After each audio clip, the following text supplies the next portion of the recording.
நீங்க எங்க போனோம்? பனையூர் கேட் வாசல்ல நிக்கணும். நீங்க தப்பா முடிவு பண்ணீங்கன்னா பனையூர்ல கேட் வாசல் வெளியில நீங்க நிக்கணும். நினைச்சு பாருங்க. இந்த தொகுதி மக்கள் நீங்கள் சிந்திக்க வேண்டும்.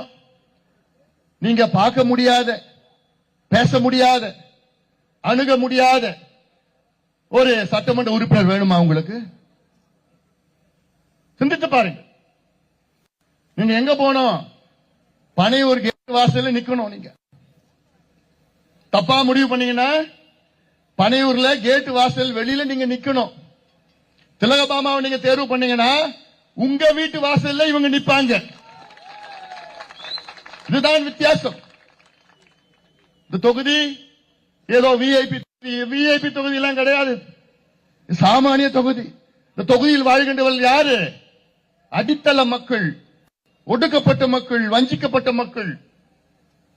சென்னை சுத்தி புறநகர் பகுதி இது. இந்த தொகுதியில் வாழ்கின்ற அத்தனை பேரும் தொழிலாளர்கள்.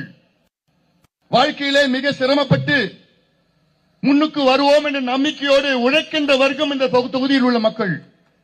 அதுவும் இந்த கொடங்கையூர் பகுதி. இது இந்த பகுதினா எவ்வளவு மாசு கட்டுப்பாடு, மாசு பிரச்சனைகள், எவ்வளவு தொழிற்சாலை, மணலி தொழிற்சாலை.